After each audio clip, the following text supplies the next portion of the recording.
नमस्कार। HCN news में आपका स्वागत है और मैं हूं जर्नलिस्ट डॉक्टर हरीश चंद्र लखेड़ा। चार धाम परियोजना के तहत उत्तराखंड के जो हिमालय के जो चार धाम है, यमुनोत्री जी, गंगोत्री जी, केदारनाथ जी, बद्रीनाथ जी, इनको एक सड़क से आज मिलाया जाना है और ये कोशिश हो रही है कि 12 मास लोग इन चार धाम में जाते रहें। और ये जो यहाँ पे जो सुरंग बन रही है, ये है कि यमुनोत्री की जो दूरी हो 20 किलोमीटर कम हो जाए। और ये चौड़ी चौड़ी जो सड़कें बन रही है 4-4, 8-8 लेन की, ये तमाम लोगों के लिए है कि ये तीर्थयात्री जल्दी से पहुंचे। लेकिन ये जो दुर्घटना हुई है जिसमें 41 लोग अब भी फंसे पड़े हैं, इससे कुछ सवाल सामने आ गए। इसी पर मैं बात करूंगा, लेकिन आपसे अनुरोध है कि चैनल को सब्सक्राइब अवश्य कर दीजिए। सवाल यह है कि आखिर ये परियोजना या ये सड़कें किसके लिए बन रही हैं? सड़कें उत्तराखंड की सीमा तक तो ठीक है, जहां तक मैदानी इलाका है, लेकिन जब पहाड़ आ जाता है, जब हिमालय आ जाता है, तो उसमें भी उसी तरह की सड़कें बनाने की क्या जरूरत है जैसे कि दिल्ली और बम्बई का कॉरिडोर बन रहा है। आखिर इतनी चौड़ी सड़कें ले जाकर या इतने लोगों को एक साथ हिमालय में ले जाने का आखिर ये कौन सी बुद्धिमत्ता है? हजारों लाखों लोग वहां जा रहे हैं और उसमें पूरा जो इन्वायरमेंट है वो नुकसान हो रहा है, उसका ग्लेशियर भी पिघलेंगे। लेकिन अब पहला सवाल यह है कि आखिर इतनी चौड़ी सड़कें किसके लिए बनाई जा रही है? यदि आप भगवान के दरबार पे जा रहे हैं तो जो परंपरागत तरीके से, हम ठीक कह रहे हैं कि पैदल मत जाइए, कभी पैदल ही जाते थे लोग, अब वो जमाना नहीं गया। आप हेलीकॉप्टर भी आपने शुरू कर दिया, लेकिन 8-8 लेन की सड़कें बनाने की जरूरत क्या थी? और पिछली जो हिदायतें दी गई थी, आखिर उस पर काम क्यों नहीं हो रहा है? और गौरा देवी, चंडी प्रसाद भट्ट, सुंदरलाल बहुगुणा और समेत और भी जो पहाड़ के पर्यावरणविद रहे, इस आंदोलन से जुड़े रहे लोग लगातार चेतावनी देते रहे और अब भी दे रहे हैं। मैं उन फर्जी एनजीओ की बात नहीं कर रहा जो हजारों की तरह दिल्ली में बैठे हैं, एसी कमरों में बैठे हैं और हिमालय के नाम पे करोड़ों रुपया डकार रहे हैं। मैं उनकी बात ही नहीं कर रहा। मैं जो लोग ग्रास रूट से जो जुड़े थे, जो उन्होंने आंदोलन किया पर्यावरण का, पेड़ बचाने का, जंगल बचाने का, गौरा देवी, चंडी प्रसाद भट्ट और सुंदरलाल बहुगुणा, इनकी बातें क्यों नहीं सुनी जा रही? कुछ आपको उदाहरण दूंगा।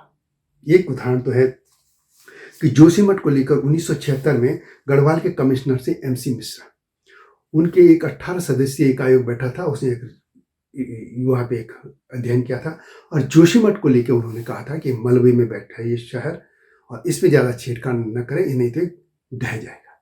और बाद में अब सुरंग निकाली वहां पे और उसकी जो हालत है आप जानते हैं। वो लगातार खिसक रहा है और उसको जाना था उस शहर को, जबकि वो ऐतिहासिक शहर है। वहां पे 4 मठों में से जो भारत के 4 मठ आदि शंकराचार्य जी ने बनाए थे, उसमें एक मठ वहीं पे बना था।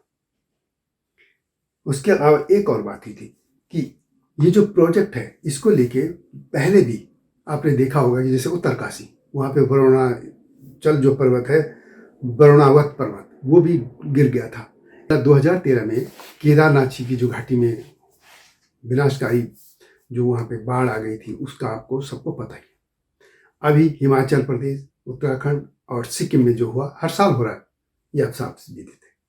तो आखिर सवाल यह है कि ऐसे में भी हिमालय के जो सिस्टम है उसको इतना सुरंगों से खोदने की क्या जरूरत है? ऋषिकेश से कन्या प्रयाग तक जो ट्रेन भी जा रही है, और इसके अलावा जो बद्रीनाथ जी, केदारनाथ जी का पूरा एक नया लुक देने की बात है, ठीक है, मंदिर बनाइए, सब कुछ ठीक है। एक ही सवाल है कि वहाँ हजारों की संख्या में, लाखों की संख्या में एक साथ लोगों को भेजने की जरूरत है। सड़कें कम चौड़ी भी हो सकती है। इवन यहाँ तक कि जब ये सड़क परियोजना बन रही थी तो इसमें विशेषज्ञों ने कहा था कि इसकी जो चौड़ाई है वो 12 मीटर की बजाय 5 से 7 मीटर रखी जानी चाहिए थी, लेकिन सरकार ने वो भी नहीं माना। तो क्या सवाल सरकार के पास क्या इस बात का जवाब है कि इतने लोगों को एक साथ करो? आखिर जल्दी किसकी है? जिस यात्रा को आप, यदि आप दिल्ली से जा रहे हैं, यदि आप 10 घंटे में कर रहे हैं, उसको 6 घंटे में कराने की क्या जरूरत है? 8 घंटे में जाएंगे, आराम से जाएंगे, दुर्घटनाएं कम होंगी। अब आप हाईवे की तरफ बनाएंगे तो दुर्घटनाएं धीरे धीरे बढ़ेंगी। जितने ज़्यादा वाहन जाएंगे वहाँ पर्यावरण खराब होगा। और अभी भी रिपोर्ट भी आ रही है कि जो पहाड़ी शहर हैं वहाँ पे इस बार इतने व्हीकल चले गए, इतने वाहन चले गए कि वहाँ पर भी जो एयर क्वालिटी इंडेक्स है वहाँ पे भी गड़बड़ा रहा है। इस पर भी ये वीडियो दूंगा। लेकिन अभी तो सवाल है कि क्या केंद्र सरकार, जब प्रधानमंत्री नरेंद्र मोदी या राष्ट्रीय राजमार्ग मंत्री गडकरी, नितिन गडकरी, या स्टेट गवर्नमेंट इसका जवाब देंगे कि आखिर हिमालय के इंटीरियर इलाकों में इतने लोग एक साथ भेजने की जरूरत क्या है, इतनी जल्दी क्यों पहुंचाना चाहते हैं। यहाँ तक तो ठीक है, आप देहरादून पहुंचा दीजिए, कोटद्वार कर दीजिए, आप रामनगर पहुंचा दीजिए, आप हल्द्वानी पहुंचा दीजिए या टनकपुर पहुंचा दीजिए, यहाँ तक तो आप सड़कें। लेकिन पहाड़ में इतनी चौड़ी सड़कें बनाने की कोई जरूरत नहीं है। अब ये कहा जाता है, जो सुप्रीम कोर्ट में भी मामला गया था, कि ये सामरिक दृष्टि से यानी सेना के लिए, सेना के सबसे बड़ा बेस जो है बरेली में है। अब बरेली से भी मूव करेंगे आर्मी या दूसरी, तो उसके लिए वैकल्पिक रास्ते आप अपनाइए ना। और ये तो 4 धाम की पूरी परियोजना है। इसे प्रधानमंत्री नरेंद्र मोदी इसको अपनी महत्वाकांक्षी योजना भी बताते हैं। लेकिन सवाल है कि प्रधानमंत्री से ही कि आखिर इतने लोग भेजने की जरूरत क्या है। पहले तो लोग बद्रीनाथ और केदारनाथ जी के लिए यदि परंपरा जानते हैं हिंदू परंपरा में, तो वहां अंतिम समय जब लोग वृद्ध हो जाते थे तब उनको भेजते थे कि वहां पे पुण्य पालेंगे, यदि उनकी अंतिम मृत्यु भी हो जाती है। जैसे कि उसी रास्ते से पांडव भी गए थे, पांडव भी उसी रास्ते से स्वर्ग की तरफ निकले थे। युधिष्ठिर के छूट के हालांकि कोई नहीं रह पाया था। यदि आप हिंदू फिलॉसफी में विश्वास करते हैं तो आपको ये भी मानना पड़ेगा, इसलिए जाते थे। लेकिन अब आप लोग उदाहरण सामने है, लोग वहाँ हुड़दंगी जा रहे हैं, वहाँ पे कोई कुत्ता लेके चले जा रहा, कोई अपनी प्रेम का एक दूसरे को ऑफर कर रहे हैं, अकल लगेगा कि वहाँ पे हनीमून मनाने भी जा रहे हैं। आखिर क्यों? और दूसरा, वहाँ पे जो लोग जा रहे हैं, कोई हेलीकॉप्टर से जा रहा, कुछ रहा था, लोकल लोगों को क्या मिल रहा है? लोकल लोगों की जो इकोनॉमी तो बर्बाद हो गई, खत्म हो गई। उनके जो वहाँ पे परंपरागत तरीके से सामान बिकते थे वो थे, जब स्लो करके आदमी जाता था, तीर्थ यात्रा के बहाने जाता था, कुछ कष्ट सहता था।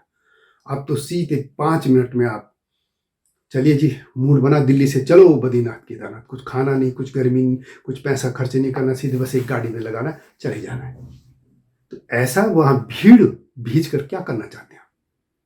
और उसका नतीजा ये है कि वहाँ पे इन्वायरमेंट खत्म, सड़कों के किनारे आई आपने बर्बाद हो रहा है, सब कुछ तबाह हो गया वहाँ की संस्कृति तक।